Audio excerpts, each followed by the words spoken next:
Okay, we're going to get started. My name is Lisa Scott. I'm the president of the League of Women Voters of Suffolk County and also live in Smithtown. The first thing, before I go through the rules or anything, I'd like to do the Pledge of Allegiance. If you please stand.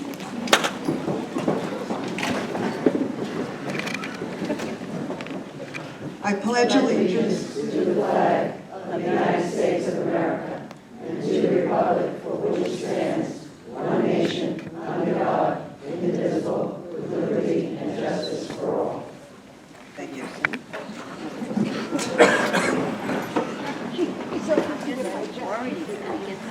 Okay, so tonight we are very fortunate to have the two candidates for the 13th Legislative District. As you probably all read in the Smithtown News on Friday, this originally was going to be similar to the last several years of debates the League has had here, when the town board candidates are here and whichever other receiver of taxes, clerk, whatever, are here, and other legislative districts that intersect with the town of Smithtown. But unfortunately, this year, quite a few candidates of both parties chose not to participate. Some of them are away, some of them apparently have health issues, some of them were uncomfortable coming. I'm not quite sure, and again, we are very happy, actually, because it allows us to spend even more time with you two.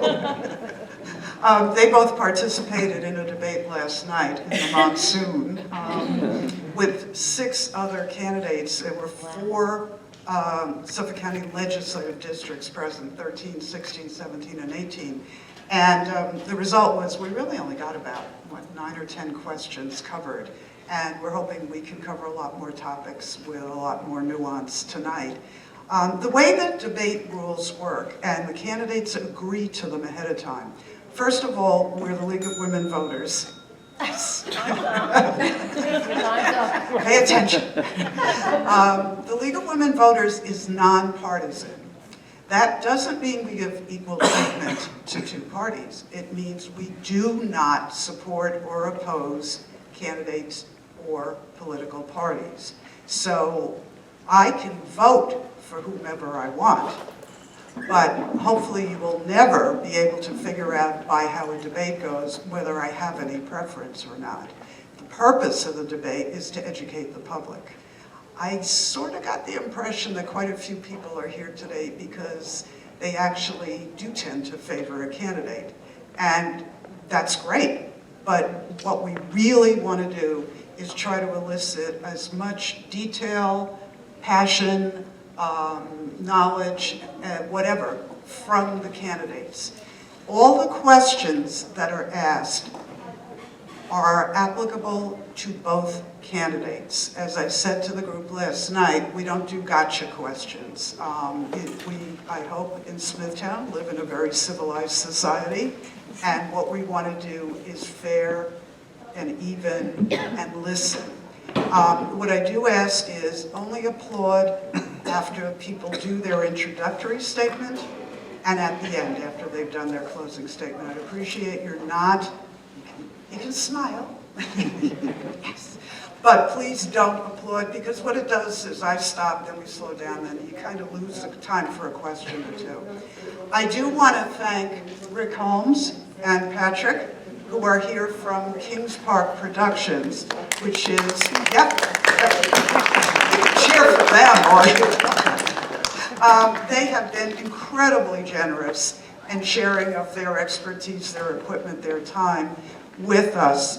They actually are part of the Kings Park School District. They film their productions, their sports events, the parades, a lot of different stuff. And they make their time in a very, very, very busy schedule to come and help us by filming. They will then put this all together, and Rick will email me the link to YouTube. The way the League works things, the entire debate is up. What we do not do is let individuals film parts of it or record parts of it, because I don't think in Smithtown, but we've all seen too many examples where candidates' words are taken out of context, and we want to make sure, again, this is educational. So we appreciate, again, People who are here from the press, we're aware of it, they can take pictures, but we would ask that most of us are not, so please don't. The way the rules work is that each candidate will get 1 minute to make an introductory statement.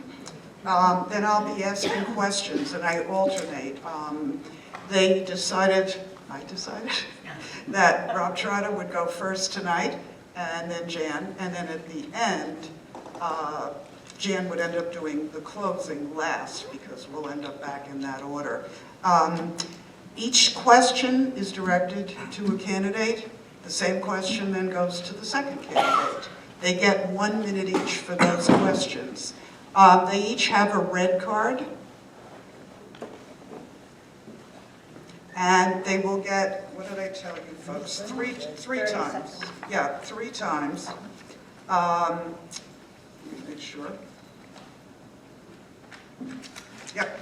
3 times to use the red card. What that means is they would like, the individual wants to rebut or get another chance to address the question for 30 seconds. So I'll keep track here.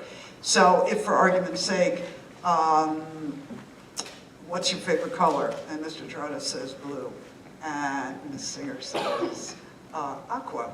He may say, wait a minute, I want to rebut that. I own blue, you shouldn't be able to say that. But he gets a chance to comment back. And we want to do that as well. And then at the very end, they'll each have 2 minutes to really sum up.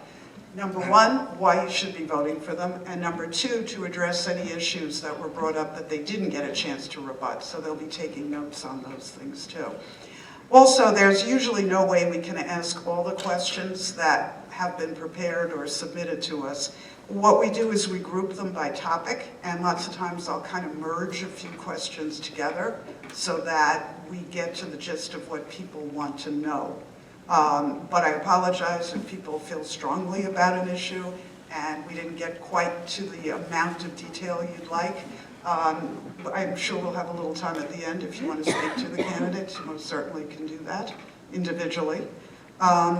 Is there anybody in the room right now who is on the ballot but is not participating in the debate? Yes, Patricia, right? Yes? Yes. Yes. Before we start, why don't you just stand up and introduce yourself? Because anybody who's on the ballot but couldn't have an opponent here because the opponents didn't come is allowed just to introduce themselves. So please. My name is Patricia Shirley. I'm a wife, a mother of 5 children. I reside in the town of Kings Park, and I'm running for councilwoman. And that's it. You could have another minute if you want. Things that I really am concerned about, one is entrepreneurship. I know we've seen a lot of changes, especially in Kings Park, with some of the things that Steve Ballone has done. Education, just bringing early childhood education back into the town of Smithtown, and I'm just very passionate about healthcare and preventative services. So I just ask that, you look me up, you look at 411 Vote, and, just really see some detail about the issue. Thank you. Thank you. Okay, and I did not ask her to say it, but she said it, and I'm glad you did. Vote 411 or Vote 411 is a website that the League of the United States has put together. People have been working very hard on it. If you just Google Vote 411, you'll get right to it, but it's .org. The candidates actually that will be on your ballot is something you will see. All you have to do is put in an address. You do not have to put your name. It doesn't need to know if you're a registered voter. It just needs to know the address, because the address determines your election district. And your election district determines who's on your ballot. So if you put in your address, you will see county exec, you'll see some judges, you'll see whatever legislative district you're in, you'll see the candidates, you'll see Smithtown Town Council, you'll see receiver of taxes. The candidates were all contacted and asked if they want to post a picture, a bio, some experience, and there were about 4 or 5 questions. And they uploaded that information. The league reviews it, but only to make sure there's nothing that is inappropriate. on the website. We don't edit it in any way at all. We won't get in touch again. The Smithtown Town Vote 411 is live. It has been for about a week now, I think. So I encourage you to take a look. And if you're nosy, like I was, I put in a Huntington address, I put in an address in Nassau County. I just wanted to see how it worked. And it really is quite useful. And the candidates, if they didn't get the opportunity to respond, it says no reply at this point, but they still, at any point in time, can upload their information. They have a code that links them into only their part of the thing, and they can put it in. So I encourage you to look at that. The other thing is, on the front door, we said no campaign materials, but there's also a big version of this sign. We got these from the Board of Elections. And hopefully you will all know that you can, this year for the first year ever in New York State, vote early. There are 9 days. They start on a Saturday, October 26th. Up until 2 weeks ago, you had no choice. You had to go vote at the Nesaquake Elementary, the one that's closed now by the firehouse. But 2 weeks ago, the Suffolk Board of Elections determined that they were more comfortable with security settings on the way the internet was going to work, and now a resident of Suffolk can vote at any of the 10 locations. For most of you, this is the most convenient, but if you work in Huntington, you can go to the Dix Hills Fire Department and do it. So what's out in the hall right now are large versions of this. I was at the Board of Elections yesterday, and that's all they were willing to give me. I said, I don't eat big ones, I want little ones. But I would encourage you to take them and perhaps just post them at your work. You know, if you patronize the store and they'll put it up. It's nonpartisan. It just tells people where they can vote. You cannot vote several times. You cannot go back on election day and change your mind. Once you vote, you vote. But just so you're comfortable with this, when you go, you will no longer have the big ledgers, the big yellow books. That's over. They have the equivalent of tablets, and they call them electronic poll books. But basically, they're the database, the same thing that was in the handwritten ledger. With that sort of iPad is the equivalent of a charge card signing little machine that you do when you go to Ace Hardware or Macy's or whatever. So they're still taking your signature, it's still matching. But once you do that, they will print on demand your ballot. They're not going to have piles of hundreds of different election districts. They will print for you. But it's the same type of ballot you've been voting on the last few years. So you will take it. You can go to the station, you know, with the side things on it, the little table. You still will have trouble reading the really, really small print and have a magnifying glass. And you can then put it in that folder, go over to the optical scanner, and just like the last few years, it goes in and you know whether your vote was cast or not. So the change is at the front end. The process is still the same. And they're very, very, very meticulous, both parties at the Board of Elections, about the security on this. They're very careful. So the league is comfortable. We've met with them for many hours talking about this. And although they don't have pictures of the equipment, I'm saying it's a lot easier. I would encourage you to try it. Even if you don't really care about early voting, go do it. It's a very comfortable thing to get into. And the reason it matters particularly is next year, as you know, is a presidential election year. What we do not want is hordes of people who have no idea and get upset and try them, because the general election on election day will still use that same equipment. So if you haven't gone early and used it a little bit, you're going to be there when there's a lot more people, and we want to make sure that all goes very, very smoothly. So again, feel free to take one of these. There's literature about a website that'll give you locations in other counties if you have friends or colleagues. The league also writes a column in the Times-Beacon record papers, which is the Times of Smithtown every month. And the column that's coming out a week from today is Why Voting Matters on November 5th. And it goes through a number of the things that I just said, not the least of which is to go out there and use this new voting process and to make sure you know there are ways to do your homework before you go, so you can go in and make an educated decision about who you want to vote for. So that's my lead plug. You've been a great audience. We can leave now. Bye, thank you. But without further ado, we'll start. And Mr. Trotta, you get 1 minute for your opening. First of all, thanks for coming, everyone. I appreciate it. I'm a lifelong resident of the 13th Legislative District. I grew up in Comac. I moved to Kings Park when I was 17. For a short time, I left in college. I came back, and I lived there my entire life. I was a Suffolk County Police Detective for 25 years, 10 of which I was in the FBI Violent Crimes Task Force. I was Cop of the Year, Detective of the Year. I have the largest cocaine seizure in the history of the police department, the largest money seizure in the history of the police department, and the largest crack cocaine seizure in the history of the police department. I take what I do very seriously. I'm focused, I'm passionate, and I think that Suffolk County is in serious, serious trouble. Our senior citizens and our children can't afford to live here. Our taxes are far too high. Our fees are too high. Everything we do here costs so much money and is so much red tape. It's becoming very hard to live here. And for the past 5.5 years, I've worked tirelessly to try to make it a little bit cheaper. But unfortunately, anytime government is controlled by one entity, and I don't think there's no balance of power, things get out of control. I don't want that changed. Okay, thank you. Okay, Ms. Singer? Thank you to my friends, to my family, and to all of you for coming out this evening. While this would be my first elected position, I think I bring to it experience and skills that would be very useful in the legislature. I was president of my condominium complex for 5 years, managing a budget of almost $1 million. I addressed everything from snow clearance to helping to get bids for reconstruction of a sewage pump station. I've served on the boards of community organizations, and I was even a Girl Scout leader when my children were younger.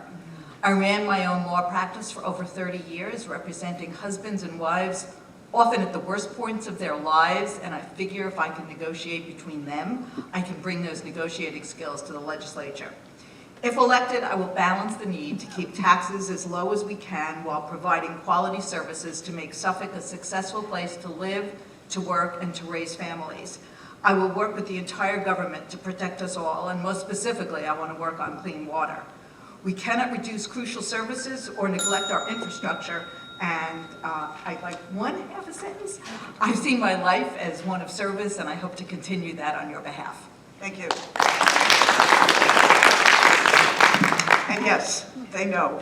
You get to finish your sentence, but as I said to some candidates last month, did you take a course in never ending a sentence? So I appreciate it. We will try to just finish the thought. So the first question, a more general one, would start with you, Ms. Singer. We'll keep going back and forth. Why should there be a Suffolk County executive and a Suffolk County legislature? If yes, then give the explanation. If you disagree in some way, what do you disagree with and why are you running? I think there should be a legislature because so many of the things that are managed by the legislature cannot be managed by the individual townships. We take care of things like sewage treatment plants, which could not possibly be managed by municipalities. We have a countywide police force, at least at this end of the county. We have transportation and infrastructure that really requires far more than an individual township can manage. As to why there should be a county executive, I think it's almost impossible to manage something as large as a county without having one person be the focal point for both responsibility and accountability. And thus, I think that is the only way to go. Okay, Mr. Trotta? Well, I mean, Connecticut doesn't have counties. A lot of states don't have counties. I mean, I think we're sort of too far in at this point. You know, I think, you know, is it necessary? Do we need 18 legislators? Probably not. We probably can get away. I think I supported a bill that made it down to 13, but it never got out of committee. You know, it's like saying, do we need a president? Or, you know, it's not like saying that, but it's like, technically, we do not need a county executive or a county legislator. The sewers are run by Port Jeff and Huntington, but that's what we have now. So to even talk about it in like realistic of eliminating it, it's just really not practical. I mean, maybe reducing the number of legislators, I would definitely support. But, you know, it can be done. And we had a town police department, Riverhead survives on their own. They have their own sewage treatment plants. You know, the one glitch in the system might be, you know, social services, but that's handled by towns all the time, all over the country. So, sort of an odd question. Okay, so we won't continue that question. Mr. Trotta, you mentioned sewers. The lack of proper sewage disposal has been contaminating our sole source aquifer. Specifically, what laws would you promote to deal with the nitrate problems and pesticide toxins that have been degrading our drinking water? Well, I put in one, people are aware of the quarter-cent sales tax that we instituted in 1987. What people aren't aware of that it takes $75 million a year we get. 25 goes to buy open space, 25 goes for sewer expansion, and 25 goes into the general fund. What I would do is manage the government better because, as you people may or may not know, we rated the fund for $200 million over the past 3 years that we could have expanded our sewers. The money was there. But the government has been mismanaged so badly, and that's not me talking, that's the New York State Democratic controller, Thomas DiNapoli, said we are the worst county in the state fiscally. We are basically junk bond status. During a time of great economic growth, we've had 7 bond downgrades. That's the reason we don't have sewers. We don't have the money. And the reason we don't have the money is because we mismanaged the county, period. Ms. Singer? Yes. I would like to talk about water, and I would like to talk about sewage. There are 75% of the homes in Suffolk County have no sewers. All of their wastewater is going down through cesspools or antiquated septic systems. So do we need to do something about it? We've kicked this can down the road far too long, and if we don't address the problem now, we run the risk that with a poor water supply, Suffolk County will become an extraordinarily unappealing place for anybody to live.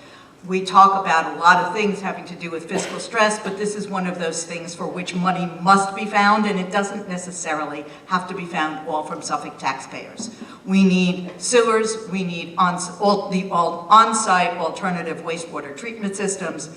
We do need to limit the nitrogen that is flowing into our streams and our surface waters from lawn treatment. We have some limits now. We have suggested limits. We have time limits for Suffolk County for application of fertilizer. Those are all good things. Was that time to stop? Yes. Okay, thank you. Ms. Singer, to continue. Suffolk County actually has been a pioneer, the legislature with the county exec, in a number of laws that protected the environment. I remember years ago it was banning phosphates. Now the question is, should nitrogen applications to our landscape be completely banned via Suffolk County law?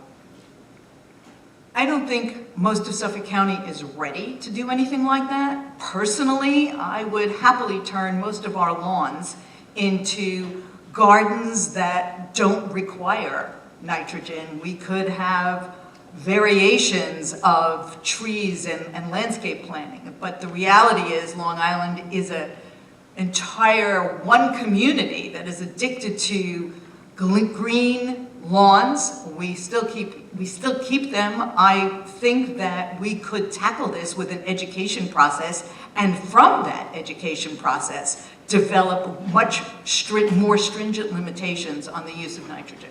Okay, Mr. Trotta? Yeah, actually, a bill came up when I first got elected, and it never got out of committee. You know, the fertilizer industry is hugely powerful, and not only did they attack, you know, it was Bill Lindsay brought the bill up, and it just never got out of committee. I mean, I think I agree with Jan that, you know, we're addicted to green lawns, and how it was explained, if I remember correctly, they're much more soluble now, and they're not like they used to be. Yet still, you know, Smithtown Landing Country Club goes right into the Nesaquake River. So, you know, it's a double-edged sword. If you want a green lawn, you got to put some nitrogen on it, and hopefully that it works out. You know, it's as this goes on, you'll see how most politics is about one thing, and that's money. Okay. Mr. Trotta, what's your position on climate change and its importance to your constituents? What would be your priorities in this area if re-elected? Being a county legislator, you have little control over any policies or procedures having to do with climate change, other than structural, if we're building roads or something near a road, and erosion. You know, a lot of that falls under the DEC. You know, if you're talking about my philosophy overall on climate change, I think is absolutely valid. I think that, you know, I know a rock where I used to scuba dive with, it was on the top of the hill when my father used to take me, and now it's in the water. So, you know, that combined with erosion and things like that, you know, that's a bigger issue than we handle in the legislature. You're talking about environmental, you know, the world. So, you know, there's not a ton of things that you can do locally. It's more a global issue. Ms. Singer? I agree there aren't a ton of things that you can do, but I do think there are some things that we can do. We need to be encouraging green energy as a money-making opportunity as well as a positive thing on behalf of the environment. I believe that we have some solar panels sitting over parking lots outside county buildings. We need to continue to do that on all fronts. And we need to have things like charging stations for electric vehicles in many more locations than we do. We have them in some locations, but it's not enough. So there are step-by-step things that we can be doing, and part of that is something that can be done by private industry, but part of that can be done in partnership with the county. Okay.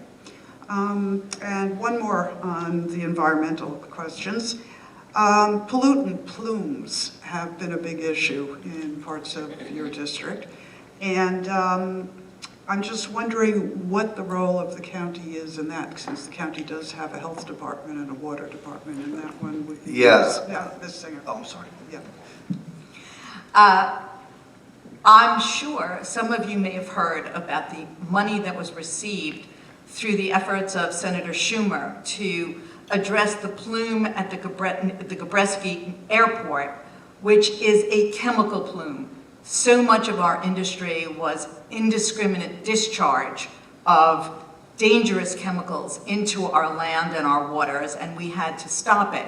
We need to be looking for outside money from individuals, organizations, and primarily governmental organizations that polluted it. For example, in Kings Park, we have all of the residue left in the Nesaquake River State Park from all the asbestos that was used in buildings. Those are the kinds of things that we cannot allow to escape, and we need to be governing that through the county, as well as that's the state property, but we need to be governing it together, and that also means working with towns. Okay, thank you. Mr. Trotta. I'm glad you brought up Nesaquake State Park. Nesaquake State Park is a park, if I die tomorrow, God forbid, one of the greatest things I will have is that I helped make that a park. And Jan's 100% right. The governor of this state has a mantra, the polluter pays.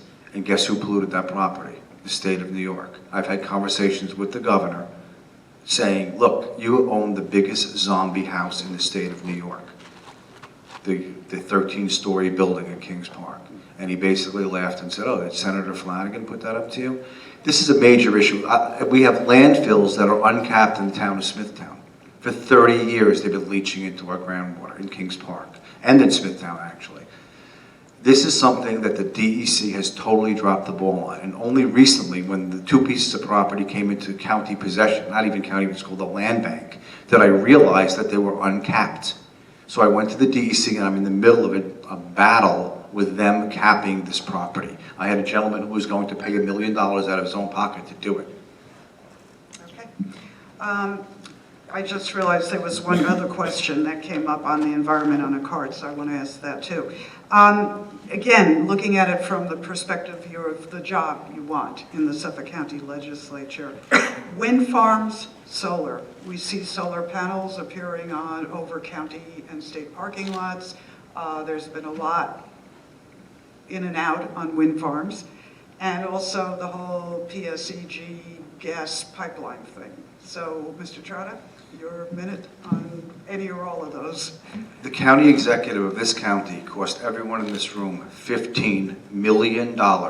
Every penny we would make from any solar panel over any of those parking lots. And how did he do that? He breached a contract with the solar panel company to put solar panels over the Ronkonkoma train station or somewhere similar, that number of panels.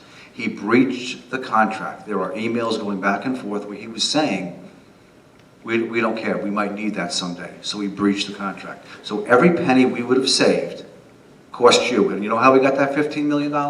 We borrowed it. And we borrowed it at junk bond status. So probably, I'm just doing the rough numbers, probably $22 million we're going to be paying for those because we did not follow through on a contract. And went to court, we were told, oh, we're going to win, we're going to win. And guess what? We didn't. Mismanagement of government, period. Ms. Singer? Yes, the gas pipeline. PSE&G, as far as I'm concerned, has sold a bill of goods to the population by refusing to hook up many customers who were temporarily out of gas service, and they refused to hook up new projects to gas service if the pipeline was not approved. The DEC has issued an initial ruling, not a final ruling because it left room for it to be appealed, that such a pipeline would disturb the sediment in the harbor outside New York City and across Long Island where it would finally end up. This is absolutely unacceptable. The money that we should be using should be going toward solar panels, should be going toward energy sources from the future, including wind turbines. We have to make sure that any wind turbine project looks out for commercial fishery, for commercial boating, for recreational boating, but that does not mean we do not want wind turbines. And we also might need to consider them on land. Thank you. Okay, thank you. I'm going to move on to law enforcement. And the first question would start with, let's see. My turn. Yep, Ms. Singer. Okay. What's your position on the use of red light cameras and license plate readers in Suffolk County communities? I come at this as an attorney. When the legislature passes a law, it's the law. That does not mean there is not some discretion, but I posit that if everyone saw a police officer standing at the corner where they now see a red light camera, every one of us would step on the brake, they'd check to see if they were speeding, they would check to see if that light had turned yellow, and that's when you stop. That's not time to accelerate through an intersection. So I do believe that red light cameras are a good thing. And I also believe that there should be some modifications. There are some problems in terms of their placement. There are some problems in terms of people's inability to pay those fines. We need to make some corrections to the program, but I believe they're a very good idea. Mr. Trotta. If a car runs a red light and it's dangerous, and there's a camera there, they deserve to get a ticket. But unfortunately, that's not the reality of what's happening. Having been a cop for 25 years, I've sat on stop signs. I've had people pull up to the stop sign, just not stop all the way, look at me, and drive. Now, I would never pull them over because it was safe. They didn't really stop. They really thought they stopped. I've done this 1,000 times. So when you pull up to a right on red, which about 95% I was told, or at least the red light camera tickets are right on reds, and you just don't stop all the way, what are you doing? Now it's a money grab. It's a $32 million money grab. It's the equivalent of a 60% tax increase. Now, if the county executive raised your taxes 62%, would you vote for him? Never in a million years. But that's what he did. He did it on the mortgage fees. He did a variety of different fees. It's nothing more than a money grab. I'm not against a guy getting a red light if he runs through that. That's the reality. It's not happening. Thank you. Red card? Yes. Statistics have shown that rarely do people receive more than 2 red light tickets, because once they receive them, they are on alert and they pay more attention. The other part of it is whether or not this was a money grab to begin with. There's no question that the fines that come from red light cameras do represent a good portion of the income. And if we take that away from Suffolk County, we are running the risk of bankrupting Suffolk County. Okay, 30 seconds. Okay, now, if it was about safety, which they say it was, wouldn't they use the money to increase these intersections, make them safer, to invest in better intersections or something like that? You know what it's for?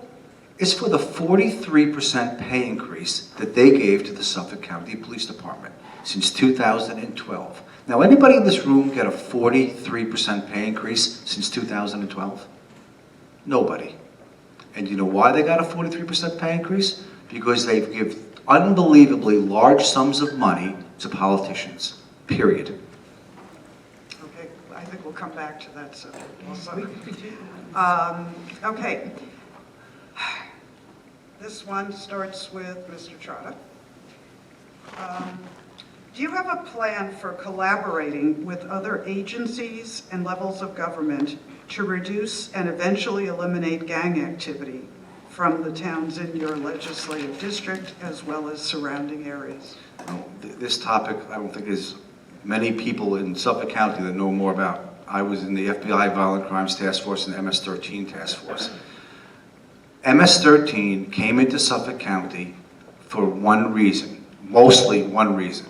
Steve Ballone, James Burke, took myself and 2 other detectives out of the FBI Violent Crimes Task Force and left a vacuum. During an opiate epidemic, he took the 5 detectives that were assigned to the DEA and took them out. So what did the FBI agents do that I worked with every day? They went and worked in Nassau County. And it wasn't until when Burke was arrested and people were put back in. Now, when I became a legislator, I put a bill in to get rid of Burke. And you know what the Democrats did? Tabled it in committee. Never got out of committee. I put a bill, and it was very simple. You have to have at least a bachelor's degree to be above the rank of captain. You have to be able to get top secret clearance and free from any substantiated civilian complaint. None of which he qualified for. And they tabled it. Thank you. Ms. Singer? I want to fully acknowledge that I have much to learn about coordinating the police agencies and the FBI, the DEA. I do not have any of the prior experience that would go with that. But I do know that I have spent my entire life working with people from various factions and organizations, and I have no doubt that I would bring those skills so that we could work on a coordinated basis to attack an issue. It's not just MS-13. There's gang warfare all over Long Island, and I don't want it focused just on MS-13, although they are the scariest of what most people think about.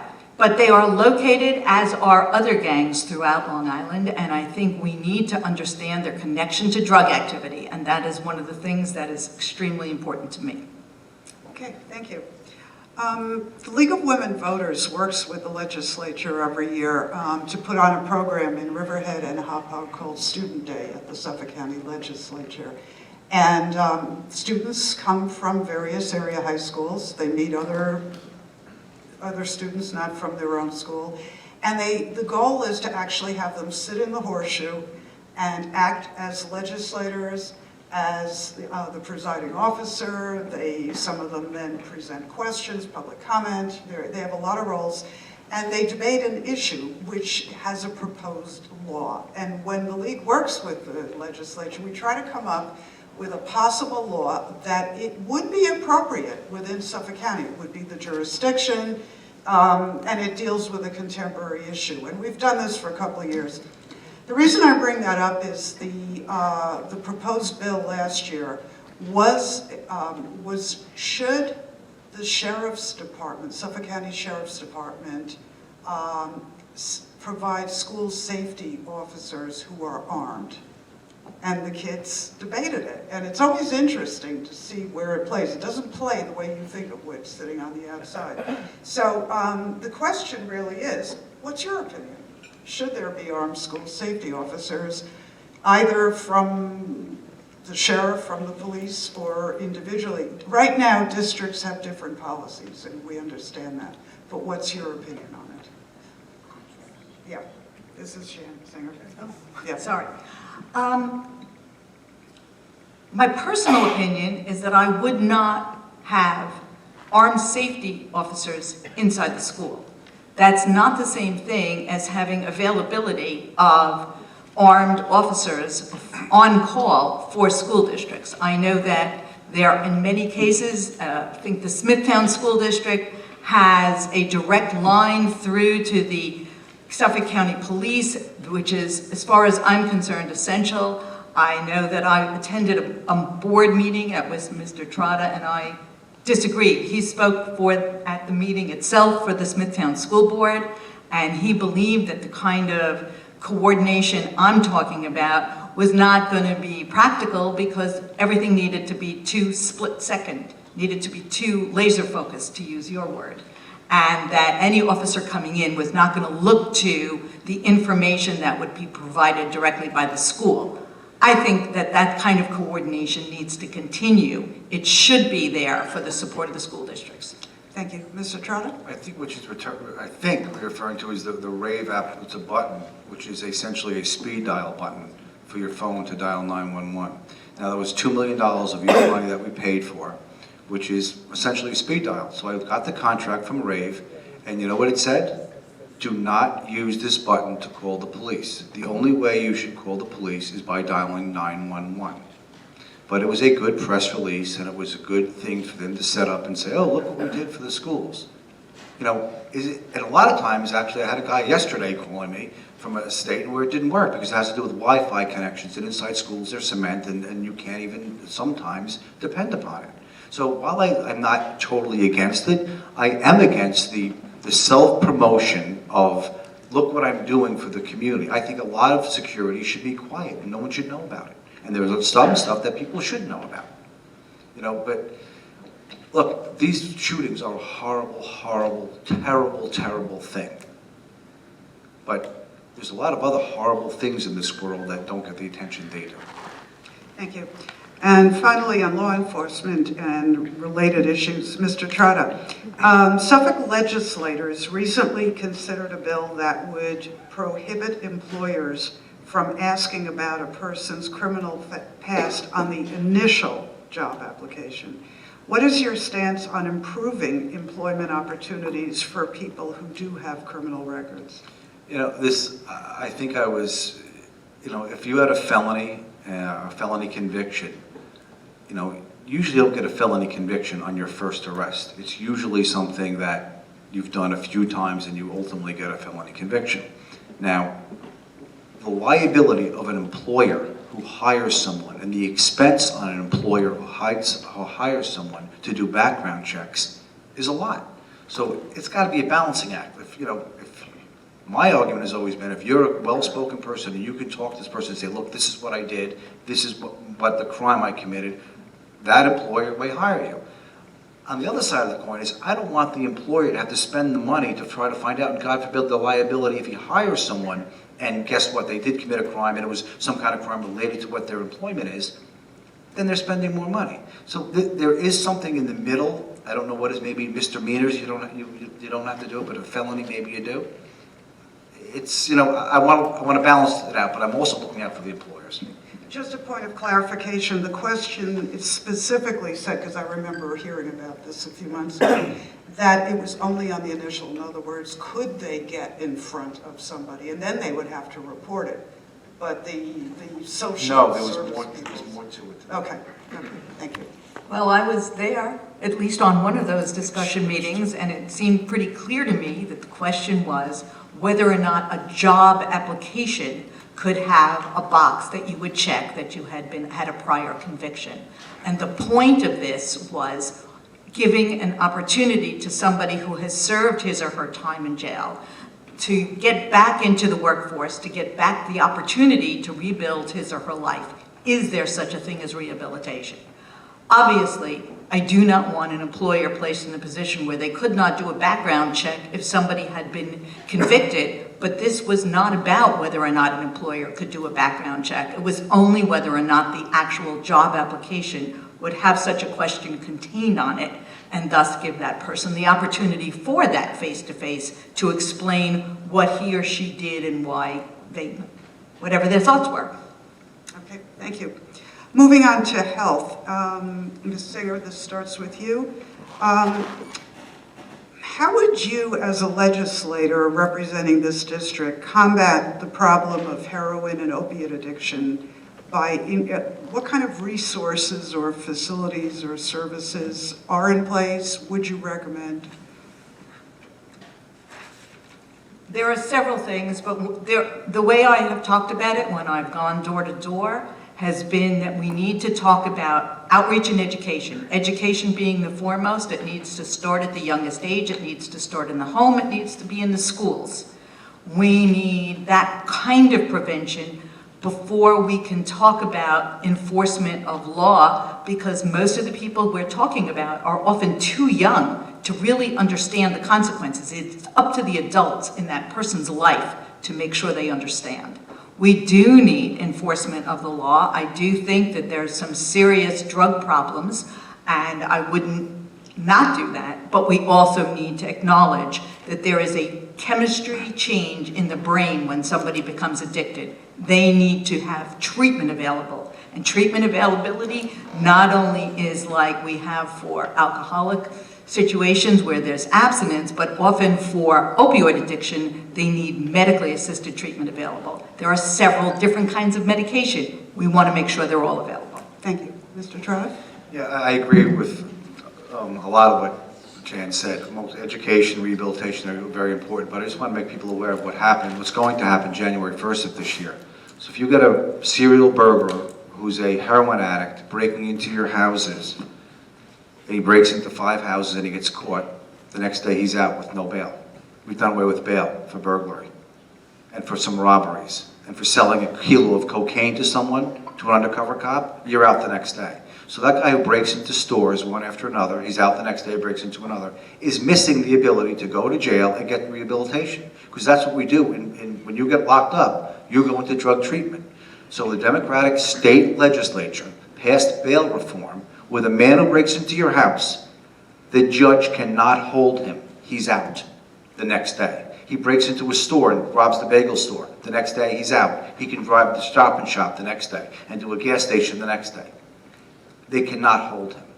That's what this legislature did effective January 1st of this year. That is, it's actually bad, not only for the homeowner, for the citizens, but for the guy who's on drugs. That happened this year. Thank you. So let's continue then. If in fact the jails, and I think, I forget what the statistics are, there's a huge percentage of Suffolk County Jail inmates who are addicted to substance or have mental health issues. And there's also, in the jail population in general, a fairly high recidivism percentage of their committing another crime and again being convicted. If, I want to phrase this right, on the one hand, if there is drug treatment in the prison, and I would presume mental health treatment too, should there be more money or more services provided if it seems to be even within the jail going in this continuous loop? And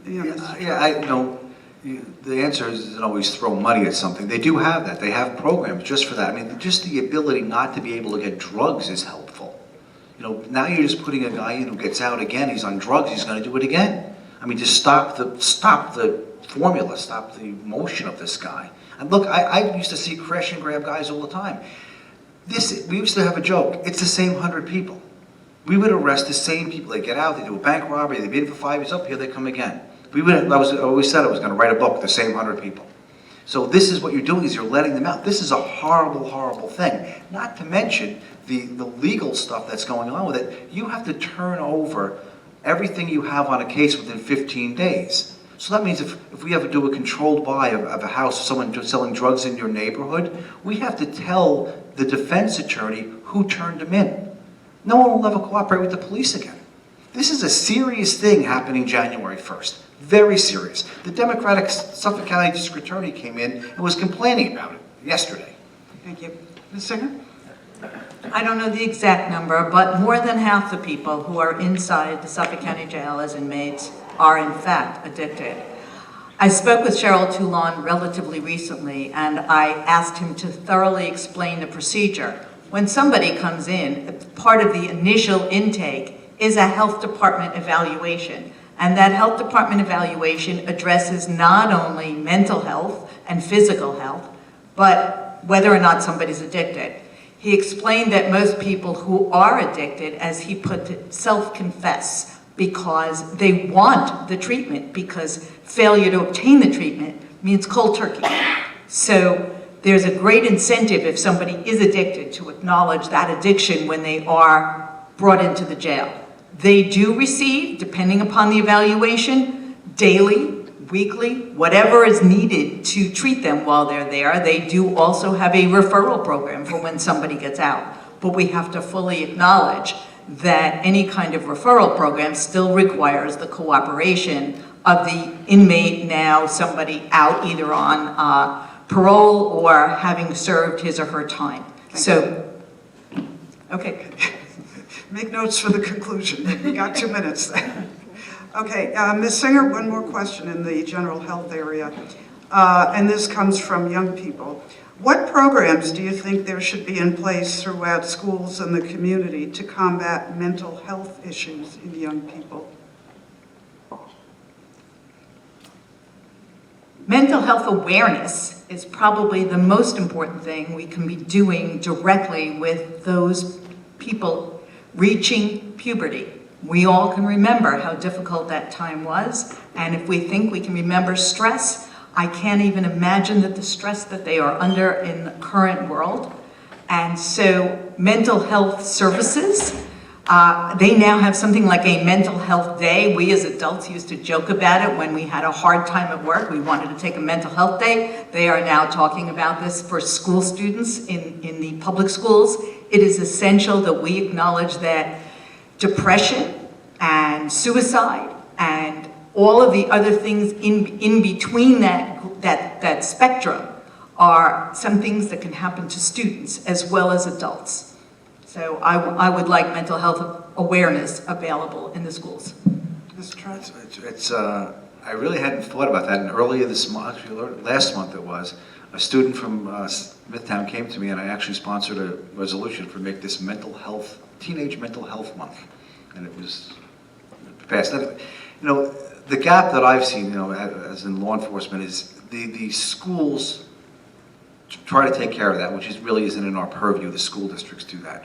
But the problem occurs when you get out of high school and the time between college, if you don't go to college, maybe you don't have the money to go to college.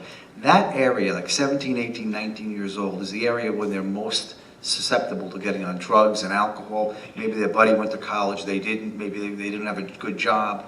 That's the area where it really, I always found that where people slip through the cracks. So they don't have the school, the guidance counselors to try to help them, and they're not adults yet. So it's in that little range.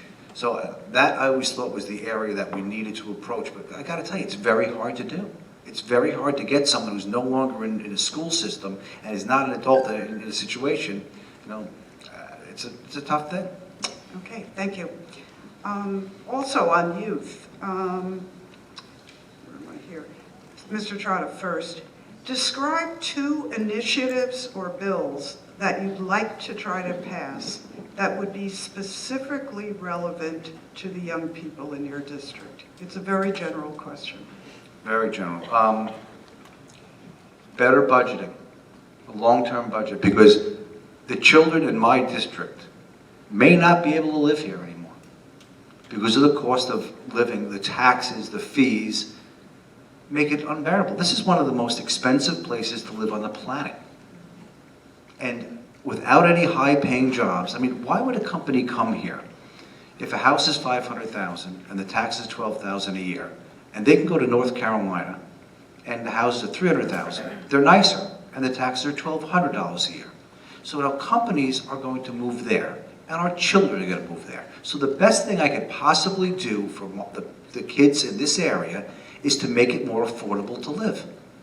And by doing that, it will help us. The problem is, we have to say no. Pat Vecchio used to say, the best thing you can learn anything from me in government, you can't say yes to everything. I mean, he said no to too many things probably, but you need to say no. Like we spent sorry. Thank you. Okay. Ms. Singer? Yes. I think that one of the good examples is a hub that was created in the Brentwood area. It was created with money that came in from the outside, from the state of New York. It was a grant, and part of that involved an activities center. It was a hub for job opportunities. It was a hub for other services that would be available to the community, not just the young people. But this is something that is so important because they do not have any locations. We live in a suburban environment. It is not like they can hop on a subway or a bus to get to some location where they are welcome. We have only bars, and we do not want them in bars. So what we need are alternative, youth-oriented activity situations. Some of that can be in public spaces like this hub, or it can be in private. We need to be encouraging that. I agree with Mr. Trotta that we don't have a lot of money for this. Okay, thank you. Also related to recent college graduates, millennials, the younger generations, Ms. Singer, do you have any plans to address affordable or workforce housing in Suffolk County specifically for people just entering the job market? I wouldn't say it's specifically for just people entering the job market. I do believe things that the towns can do. Right now, when we have accessory apartment availability, it is often that the individual who's the homeowner remains in the main part of the house and he or she can rent out some space. This benefits, if it's like a mother-daughter type situation, the smaller apartment is what's available to rent. I think that needs to be either or, because sometimes we have people who could rent to young families. If you do that, it not only helps create rental housing without more construction, it also allows seniors who may still own the houses and be unable to continue living there and who want to continue that home ownership in the community where they've lived all their lives.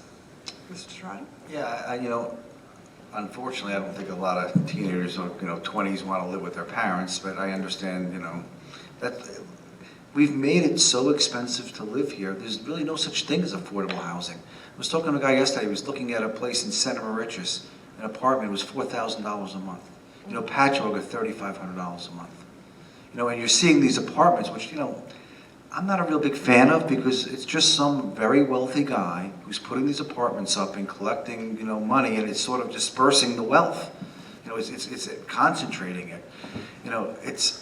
I represent Head of the Harbor, Nesaquake, some really nice places, and if anybody ever drives up there, it seems like everything's for sale. And when you talk to these people, the taxes are $40,000, $50,000.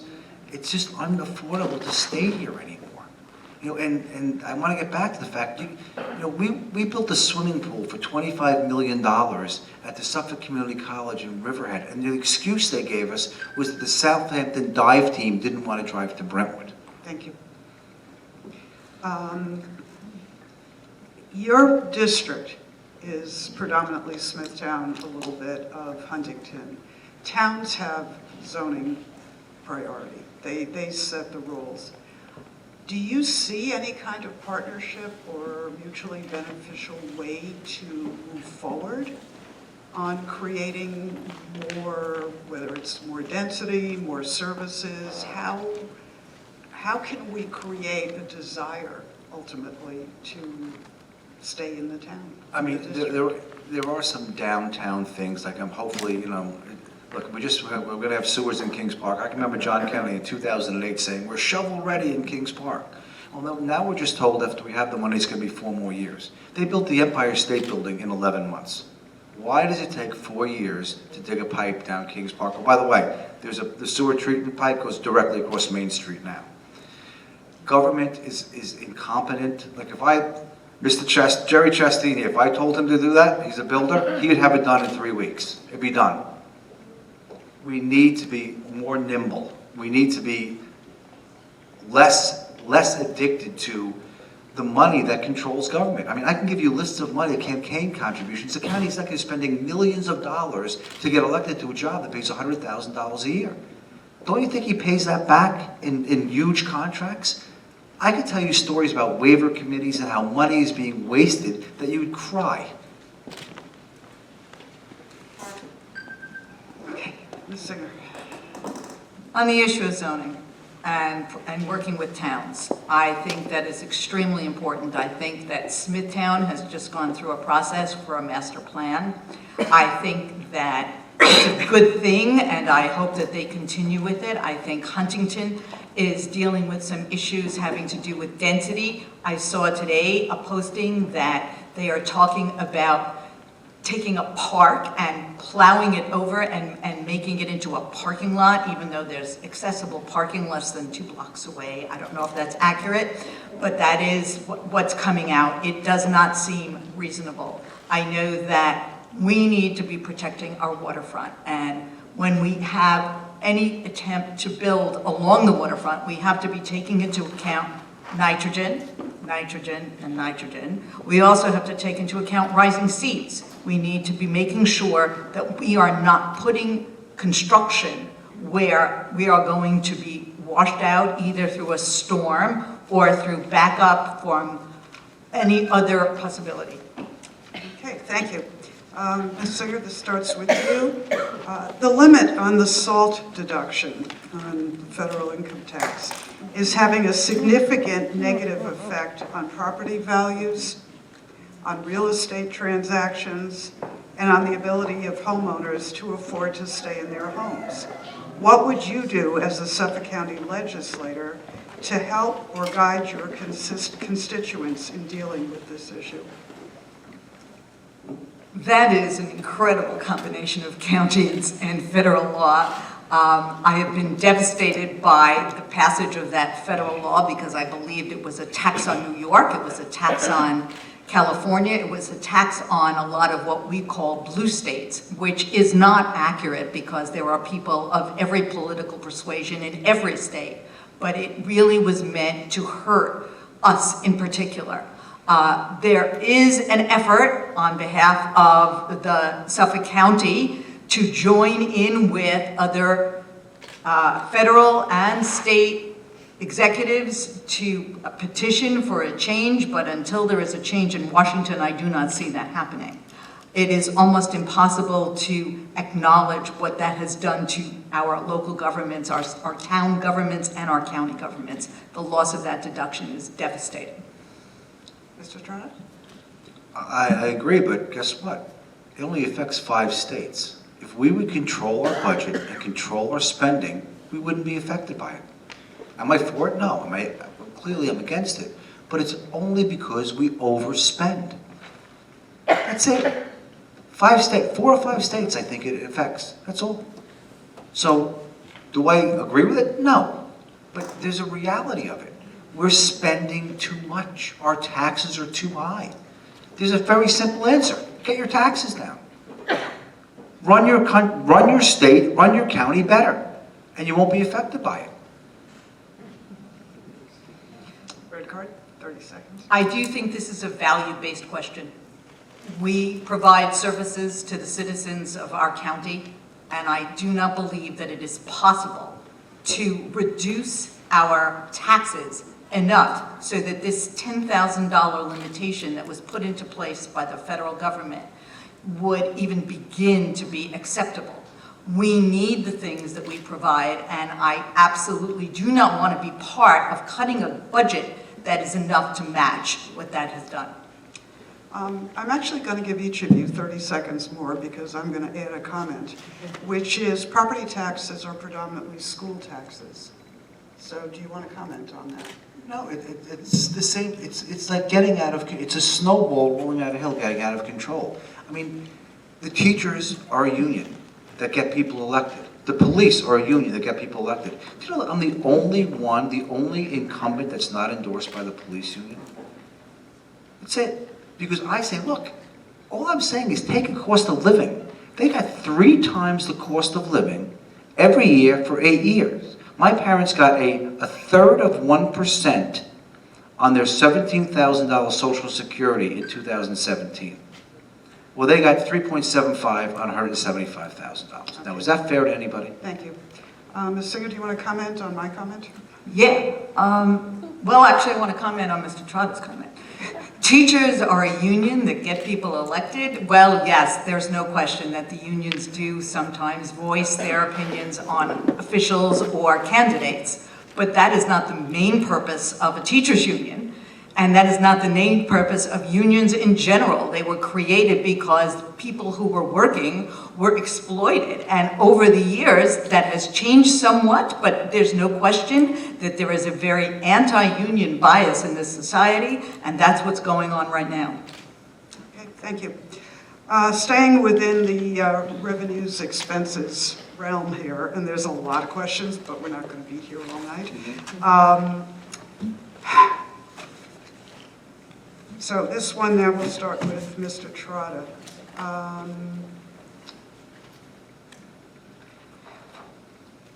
Suffolk County derives substantial amounts of its revenues from taxes, yet tax monies collected are actually shrinking in most cases.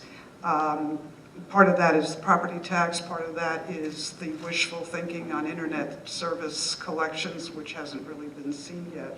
How would you continue to provide basic services for our communities? What would you recommend cutting?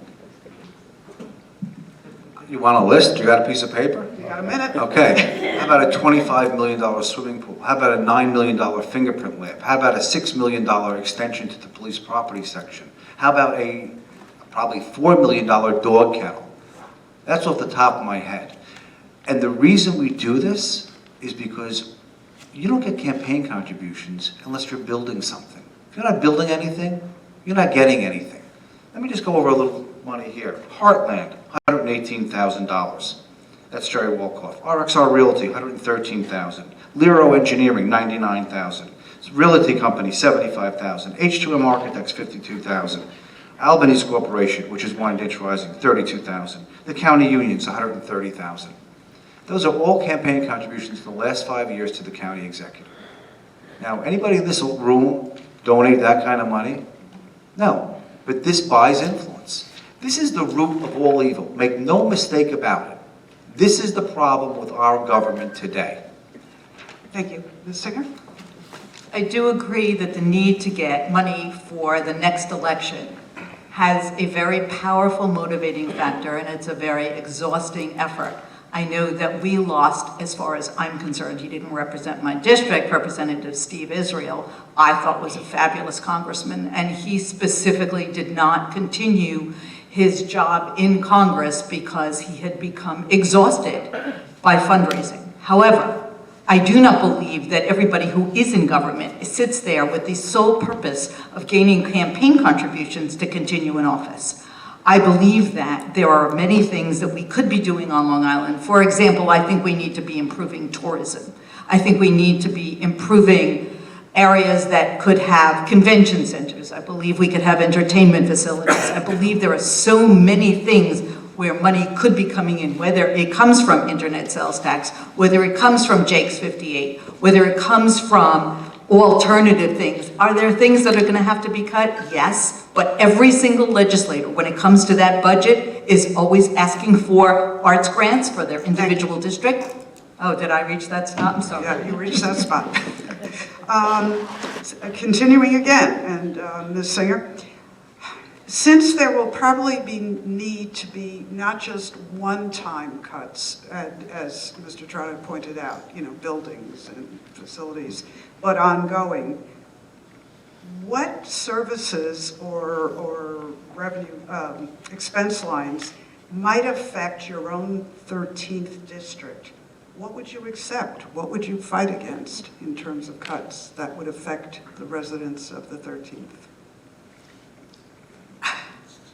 I'm not sure I need to be the first one to answer this one, because not being an incumbent, I am not 100% sure of all the money that comes to the district from the county. Take it as a philosophical question, both of you. It's not based on hard facts, because you don't have access to everything. I think that we provide a lot of things like Kings Park Rocks. I don't know, I assume most of you went to that this summer. They exist in every township in some variety or other. They are an opportunity to bring in bands and entertainment, and we all get together, and it's very nice. We also have something run by the Kings Park Civic Association, which is on a much smaller basis, doesn't take anywhere near that same amount of money, and provides entertainment on a weekly basis. Yes, they collect money at 50-50 raffles instead of grants that come to the town of Smithtown. I don't want to cut out the arts grant, but as a reality, that is a place where something could be cut, and it could be cut across the board. It shouldn't be for one district over another. I would be very disappointed if that had to happen, but it's something that we could live with. We could not live with cuts to mental health services. We could not live with cuts to any of the law enforcement things that I think do get done, or outreach and education having to do with opioids. Those are things that cannot be cut and should not be cut. Thank you. Mr. Trotta? It's very simple.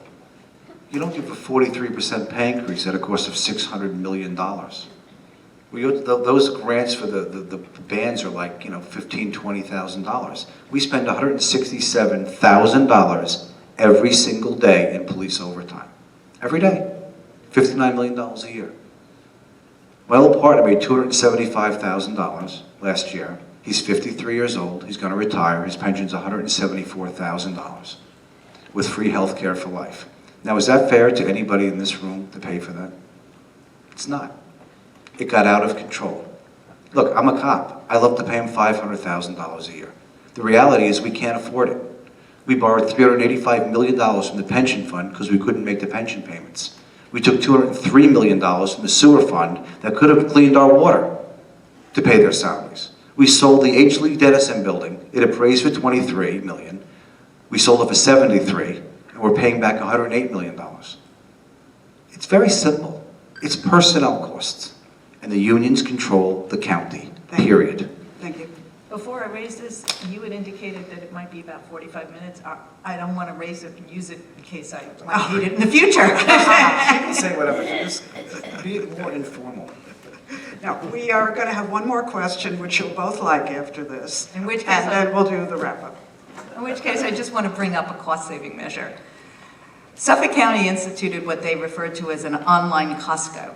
And what it does is it enables municipalities and school districts to join together to purchase so that you get the benefit of larger purchases. For example, if a school district needed 20 photocopy machines, but the municipality down the road needed 100, you get together and you join and pay at a greater cost reduction. Those are the kinds of things that need to be encouraged and continued. Okay, thank you. So we have one more question, which, as I said, I'm trusting you. You'd like. Mr. Trotta, you get this one first. Force yourself to answer this one. If you were able to get an unrestricted $1 million grant for use in your district, what would you do with it? Pay the debt down. I don't want to leave, look, when Pat Vecchio died, he left this town with zero debt. What better legacy could you leave anybody? Brookhaven is like $600 million in debt. Huntington is about $400 million. Babylon's $300 million. I don't want to leave my kids with a bill. I don't want them with a bill. I want to be able to say, look, I did the best I could, and I made it as cheap as possible to live here. Because I don't want people leaving. It's a great place. I don't want debt. Debt will kill us. We are the worst county in the state. They say we're a 76. It's really a 24. Because 100 is the worst. So we're at 24. We have abandoned houses. We were on the cover of Newsday for having the most zombie houses in the country. I can't tell you how many doors I've knocked on when people are in foreclosure. Been there for 10 years. Okay, thank you. Ms. Singer? If I had $1 million to do with as I please in connection with the county, I would use it for opioid treatment.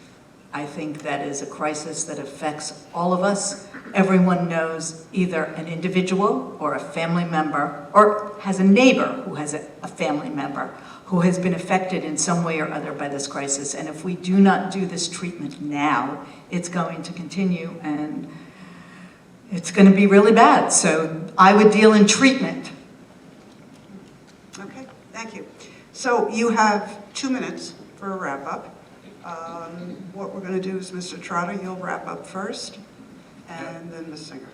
I just want to thank everyone for coming in and let people know that, look, I'm about doing the right thing and telling the truth. I don't hold back. I'm not afraid to say anything. I'm not afraid to say the truth. And I've analyzed this budget for the past 5.5 years, and quite honestly, it's going down. God forbid we have a recession and our sales tax goes down. It could happen here, Detroit, Stockton, California. It could happen. Make no mistake about it. The foreclosures should go through the roof again, and no one will be afford to live here. Our home values will crash. If it wasn't for New York City, we'd already be done. If you notice, they're building all these apartments near train stations because there's no high-paying jobs here. A teacher and a cop. I don't begrudge either one of them, but enough is enough. It's a balancing act. It's out of balance. Many cops made over $300,000 this year. Our chief of police is collecting like a $170,000 pension. We sent them a check to jail for $790,000. Does that make any sense to anybody? It's ridiculous. And I put a bill in to try to get the money back. You know what they told me? I was ridiculous, it was frivolous, it was stupid. But it turned out I was right. And now we're suing them to get some money back. We need to do exceptional things. We need to think differently, because quite honestly, great economic expansion for the past 8 years, 7 bond downgradings. The worst county in the state of New York. It's embarrassing. And I'm trying to work hard to change it, so thank you. Thank you.